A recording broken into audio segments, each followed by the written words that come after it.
my mum turned up and she's bought me dime bars. You know those little mini dime bars? Oh, yeah.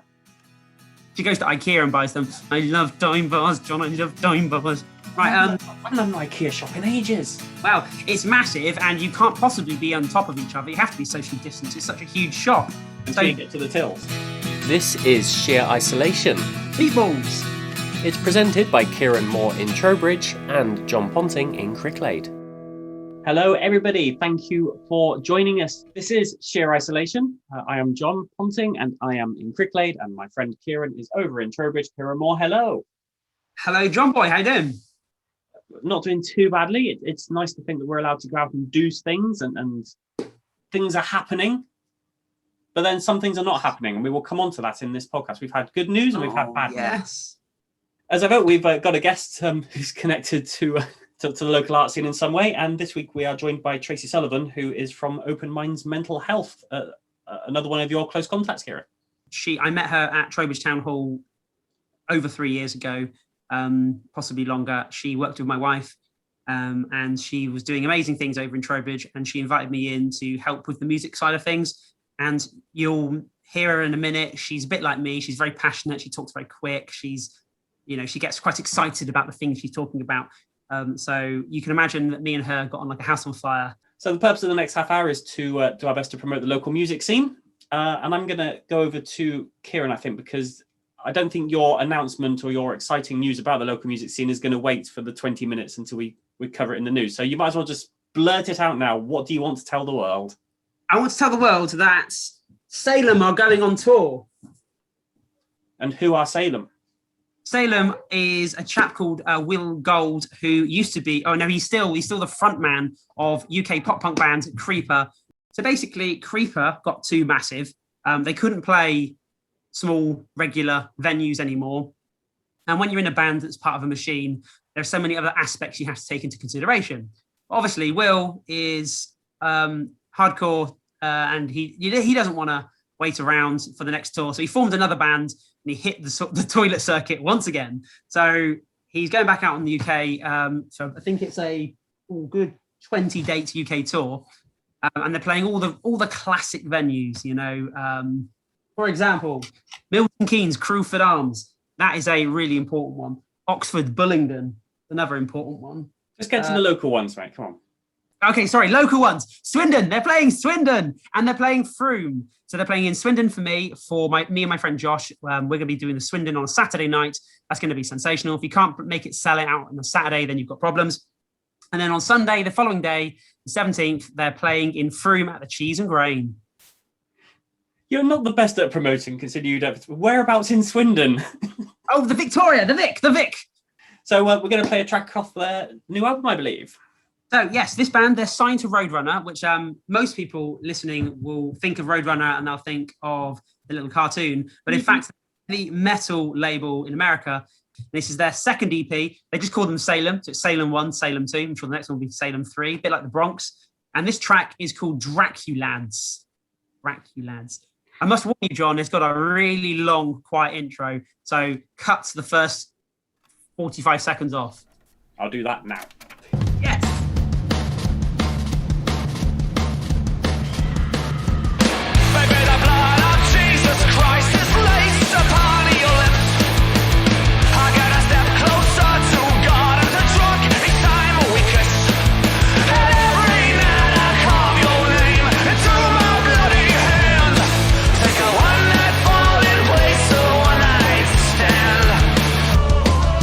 Hands on my vein, I wouldn't day. I'm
Draculads by Salem. I'm sure there's a really cheap Amazon film called Dragula. Dragula. Dragula. Let me guess. It's men dressed in drag that go around eating people's blood, drinking people's blood. You know what? I haven't watched it, which may come as a surprise because that ticks all my boxes. There you go. Right, yeah. Draculads from Salem. Slight, yes. Who are playing in Swindon at the Vic. On the Saturday, the 16th of October, and they're playing the Cheeser in Frome on Sunday, the 17th of October. Do we have product placement? I'm not sure. You've got such a lot of stuff going on behind you. It's difficult to tell.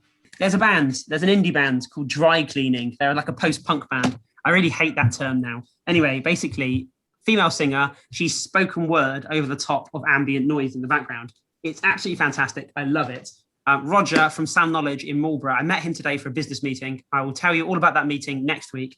But he gave me the vinyl, which I thought was a sweetie pie. It was really kind of him. But he also gave me a free single that's yellow, a big smiley face. Bit of yellow vinyl for your collection. Did you have yellow before? Not that colour yellow. That's like a full-on opaque sunshine. There you go. I always like. I know there's a lot of variety when it comes to spoken word tracks, but I always kind of admire the lyrics and the poetry of it. It's basically poetry to music, isn't it? And whatever it the is, style. Yeah, only this is really anally retentive, pretentious poetry.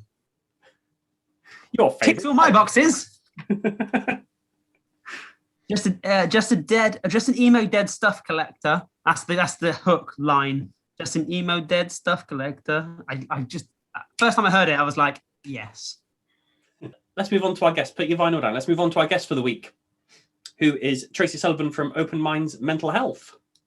Yes, Tracy is a personal friend of mine. She's doing brilliant things, but moreover, she's moved from the arts industry to a broader support broader society, but very much coming in from an arts point of view. She's doing brilliant stuff, and she's going to tell us all about it now. I find it quite interesting that this is the way you started by saying this was kind of a connection you made from your wife, and they were working together to kind of, I suppose, rejuvenate the Trowbridge Town Hall? Yeah, absolutely, 100%. So Zoe jumped in on that at early doors, and really helped them get into a really good position. And then she was headhunted by somebody else, which was a fair one. And so, so that was very much Zoe set that up for me. So credit to my wife. We came up with this idea. This town hall was boarded up, closed up, and there was conversations about the Wiltshire Council giving it to a community group that had a feasible, sustainable future for it. So I went on to this public meeting, and people saying, yeah, we need to do something. And then I stood up and said, I think it needs to be an arts centre.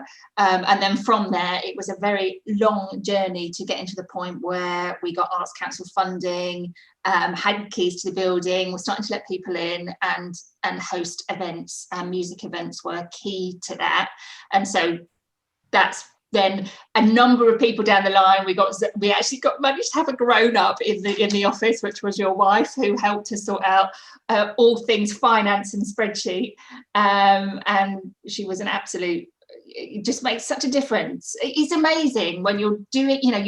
There's lots of shiny stuff about working in the arts, but actually, unless you've got really good processes in place and all the stuff that we might think is boring, it just doesn't allow you to do all the exciting things. So yeah. So that was that journey, really. So yeah, a couple of years in, and I was director of the town hall, which was funded largely by the Arts Council, but also Wiltshire Council. And you really did have a lovely team at the town hall, didn't you? Yeah, my absolute driving force around that whole project was that I wanted anybody that walked into that building to feel loved and to feel it was theirs and that they were part of that community. And largely, I think that penetrated through to the people that wanted to work with us, to the people that stayed with us, to the people who volunteered with us, to our audiences. 100%, without a shadow of a doubt. How many years ago are we talking? So I left 2 years ago. And I think, and the town hall had been going, we would have been 7 or 8 years down the line by the time I went. What you're saying is that maybe 10 years ago, the town hall was in a much worse state than we would look at it today and think that's an incredible venue. It's an incredible place to have live events and live music. 10 years ago, it was a completely different situation. nobody had access to the building. It had been closed to the public for 20 plus years, apart from for inquests, military inquests. So yeah, this is the old courthouse in Trowbridge town centre that Tracy was basically created an art centre from scratch. Not single-handedly, but part of the team did it. Yeah. You left the arts altogether, and what do you do now? So yeah, This is the nitty-gritty. So now I train people to be mental health first aid trainers. And I came to this through the town hall. So one of the things I am most proud of that we did, that you were also involved with, was our monthly youth music nights. So young people organised music nights for other young people, and they were brilliant on every level. They were great that young people took a lead in programming and running an event. Brilliant that we were seeing and hearing young people perform, and brilliant that other young people had a place where they could go and be around other young people. So it was really, really brilliant. But we had a situation when a week before one of these events, a young person who I hadn't met, but I did know his family, he died by suicide. He took his own life. And I just remember being hit by this huge sense of responsibility for the people that we work with, of all ages, and that I had no clue how to go about supporting people in that way. I'd done loads of physical first aid courses, but I didn't know how to support people's general well-being and mental health. So I spoke to a colleague at Wiltshire Music Connect, actually, so our local music hub, and she talked to me about mental health first aid, which was a concept that I'd never heard of. They actually gave us some funding to train me and a colleague. We went to Oxford to do the training, and I thought it was so brilliant. Everybody should do this training. So I spent half my savings to be able to train and roll out this training more locally. So obviously you've chosen to do that because you feel there's a need for mental health training. What experiences have you had, not necessarily locally, but what experiences have you had with people wanting to receive this training? It's really heartening how we are definitely getting more and more people who are aware of it, and more people who want to do it. And it is from every sector. We know that male-dominated sectors are particularly vulnerable around mental illness and suicide. So, the construction industry, we've trained people in retail, in law, but also Wiltshire Creative in Wiltshire have trained a load of their staff, Wiltshire Music Centre, Music Hub, Cheltenham Everyman, Winchester Theatre Royal, so lots of arts organisations as well. And they really see the need, particularly, our industry is so difficult on so many levels, and people really compromise their own needs because they feel like they really need to be strong and on top of it all the time and work beyond the hours that really they should be, and all of that. So it leaves people really vulnerable.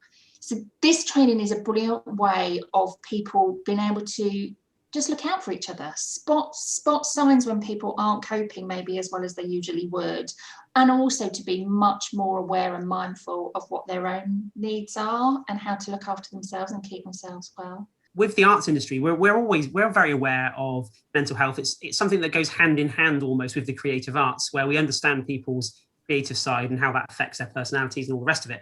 But that's not necessarily something you would assume that would come within say, for example, the construction industry. Have you found other industries to be more receptive than others, or has it all been very accepting and interested? It's a difficult one, isn't it? Because in lots of ways, I'm seeing the people who get it. I'm not getting in where people don't get it. Of course. And I guess where we're still seeing high numbers of people going off sick or high turnovers of staff or indeed suicide rates are the sectors or the organisations that still aren't getting it. And I think you're right. I think we do get it in our world. That doesn't mean to say we look after people well enough, invest enough, and know how to support each other as well as we should. I think we're sensitive creatures in our world, but doesn't necessarily mean that we're not expecting an awful lot from each other. We're not emailing each other every minute of every day and thinking it's okay and expecting a response at 11 o'clock at night and all those sorts of things. So feeling it and knowing it's a thing is one thing. Actually knowing how to be a community that really works in a healthy way is a bit different, I think. And it's been such an unusual set of scenarios this year. How has that kind of manifested itself in your line of work? I think in some ways we're one of the industries that has done quite well out of it, oddly. So this training, I train with Mental Health First Aid England, so it's the only organisation licensed to deliver this training in this country, and it's really, I really rate it. I really think it's good stuff. But up until this time, there was no online training at all. Their website was pretty woeful, let alone transferring training to being able to be done digitally. But they turned around it. So there's an online learning hub, so people do the private study, and we have live sessions to do the full course. And so what that's meant is that geography is not an issue anymore. So I've definitely been busier than I've ever been because I can train people from anywhere in England. And we are seeing that people have been using their furlough time. So where it's been quite difficult to rota staff to be able to take time out to do the training, that's proved to be easier. And people are conscious, I think, of the challenges that are still ahead around the anxieties that people might have developed, the difficulties and uncertainty of future financially, about people losing jobs, their sense of purpose, routine, and all of that we know makes people more vulnerable. So for us, I think largely it has helped people put mental health at the top of their agenda, whereas it might not have been in the busy world that was before. When do you think we will start seeing the effect of the training you're having? Are we seeing that effect straight away, or will that, was that a thing that's going to change over time? It's amazing. Even so, the course I did is 2 days, and it's often got a day in between. And even from day 1 to day 2, people will say, "Oh my God, I had a conversation with somebody yesterday that I never would have known how to have had I not had that day doing that training." So I think on an individual level, it absolutely makes a difference. Even in just after I did my training, there was a situation at the town hall actually where we had art studios that people could have a key to and come and go as they pleased. And somebody was highlighted to me as wanting one that had become vacant. And I vaguely knew this person, and I assumed them to have a drug problem.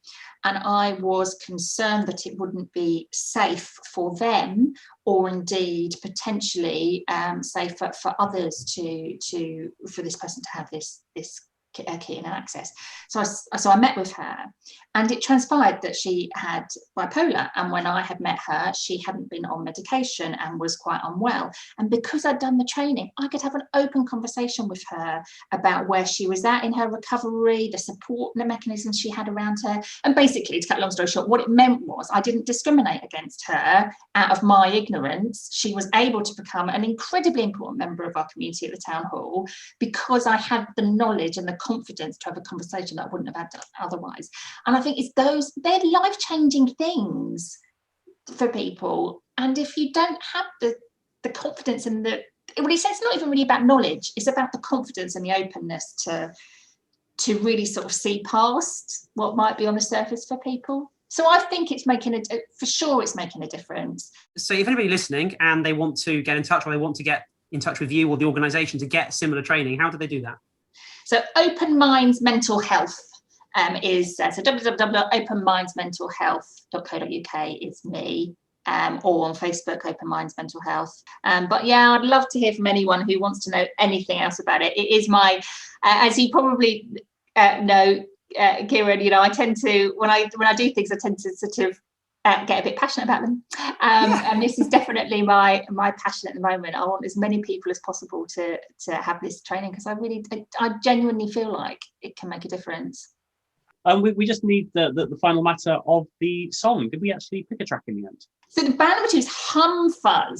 Fuzz. It does transpire that they were at the town hall, but I don't think I met them at the town hall. How I know about this band is that I've got 2 teenagers, a 17-year-old and 18-year-old, and my daughter and I drive and chat.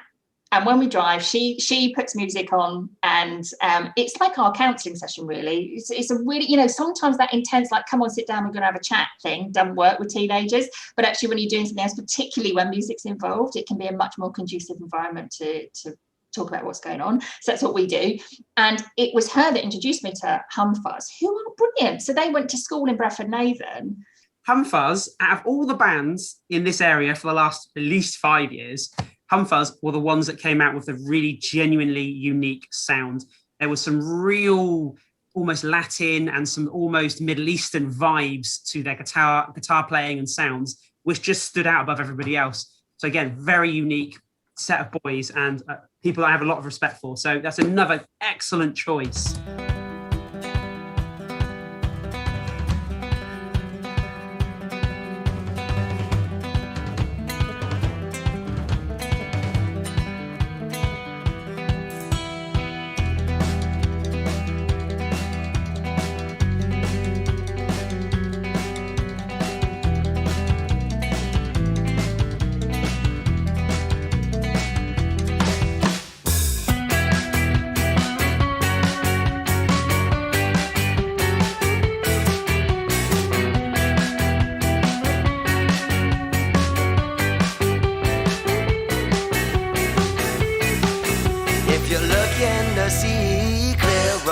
Look in the mirror, baby, and you see that the answer might not be that clear. Once you figured out that it's near, your eyes will open wide.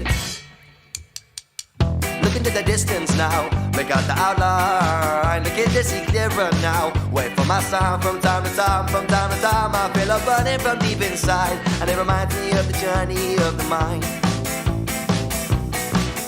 When we go far away now, we can find our truth.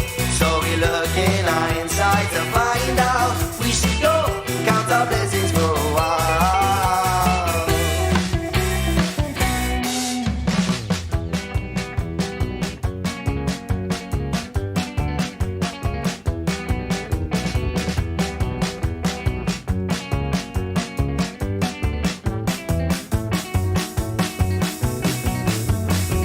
I see in my mind who I wanna be, can't be visualized. It seems to me, yes, it seems to me that we all dream a different branch of the same old tree, and we reach up high to touch the leaf.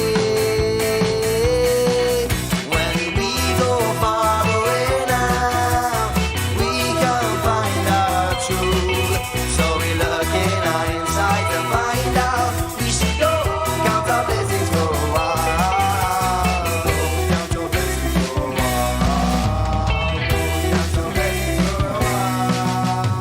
When it reaches the dead of night and your heart's been searching for that light, just train your eyes and visualize your dream.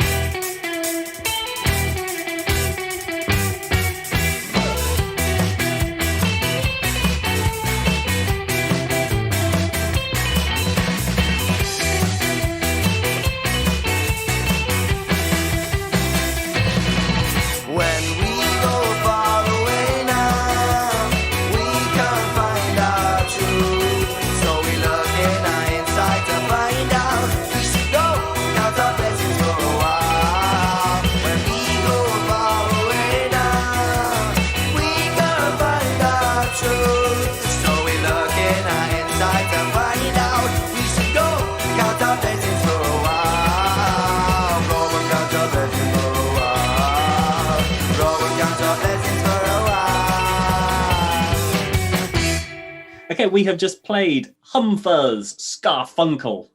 Scarfunkel. It sounds like I've just, you know, Hitchhiker's Guide to the Galaxy, that Slarty Bartfast, and that name came about because it was kind of all the swear words put together to not make a swear word. And that's kind of what I've said there, Fuzz, Scarfunkel. Fuzz, Scarfunkel. It is very much what you've just said. Now of Brighton. So if you're listening to this and you're in Brighton, you want some cracking multi-ethnicity indie rock, that's who to go to. We got plenty of news to talk about, Kieran. So yeah, we have. Let's start with the sad. Because you were so excited about 2000 Trees. I know a lot of people were very excited about 2000 Trees. They have sadly had to pull the plug for this year.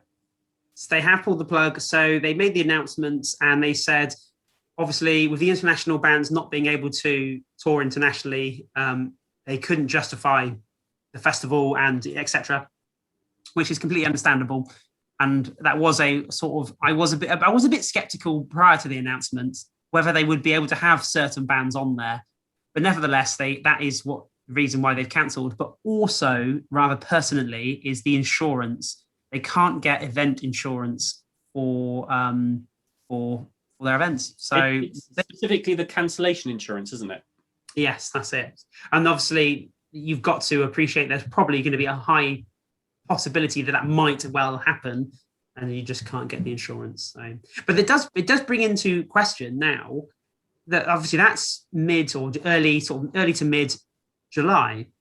Well, Arctangent is only a month later, in mid-August, and then you've got Reading and Leeds at the end of August, and we already know that certain ones have been pulled already. Was it Download's been pulled already?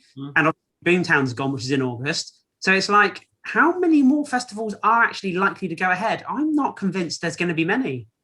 Well, we had Andy from 2000 Trees on the show a few weeks ago. You did put that question to him about the bands and whether they would be able to create some kind of UK lineup, and he was very hesitant then to give you an answer. Yeah, you couldn't. I mean, I don't blame him. Obviously, it's not his part of the organisation to make that call. But I am absolutely devastated because it's such an amazing festival. So we are breaking away with a very bad edit from our scheduled podcast to bring you a bit of breaking news. I'm going to hand straight over to Kieran for this last-minute edit. Last-minute edit. I'm delighted to announce that Frank Turner will be playing at the Cheese and Grain in Frome on Saturday, June the 26th and Sunday, June the 27th, 2021. That is exactly 1 week. Oh, that is the week of lockdown restrictions being lifted. So it's the Monday on the 21st that gets lifted. Frank's playing at the Cheese and Grain, boom, off the bat. He's playing for 2 days? Yeah, so what's happening? He's announced The Gathering, which is his new single off the new album, which is as of yet untitled. Gathering is going to tour the UK as a concept, and the concept is an entire Extra Mile lineup. So it's 5 acts a night, all of them from Extra Mile. Right, very close to the restrictions being lifted, though, Kieran. You're a brave, brave boy organising that. Well, you know, when you get offered these things, you can't turn them down, so... We will have more about that on next week's show. We just wanted to cram this a little bit in because it's breaking news, and we didn't want tickets to sell out because they are going to sell out very quickly. Almost certainly. Okay. And the other thing I just wanted to touch on with you was about events that have been happening in Liverpool the last couple of weeks. They've had an indoor rave and they've had an indoor gig as well with Blossoms. Which with Blossoms, yes, that's right. At the time of recording, it seemed to go very positively. I've not heard of any surges or spikes or any problems. And we also had the Crucible, didn't we? The snooker in Sheffield. That happened. They were wearing masks, but they weren't socially distanced. So I think this is really good for us. We can start building confidence going into this May and a lot, step. Looking forward to June step. I really think it could happen. Email us if you want to get in touch, which is sheerisolation@gmail.com. I nearly forgot the email address, which is daft because this is show 53 and I've said it in every show. But yeah, sheerisolation@gmail.com. If you've got new chats coming out, got some new news, if you've got some gigs lined up and you want to share that with us, then do please let us know. Kieran, it has been absolutely lovely to chat to you again. Really, always a pleasure, never a chore. Great music as ever. Thank you very much. Don't forget you can find all of our previous shows by jumping onto the social networks or going onto your podcast streaming service of choice. We'll be back same time, same place next week. Toodle pip. Cheers for that. See you later. Bye-bye. Bye.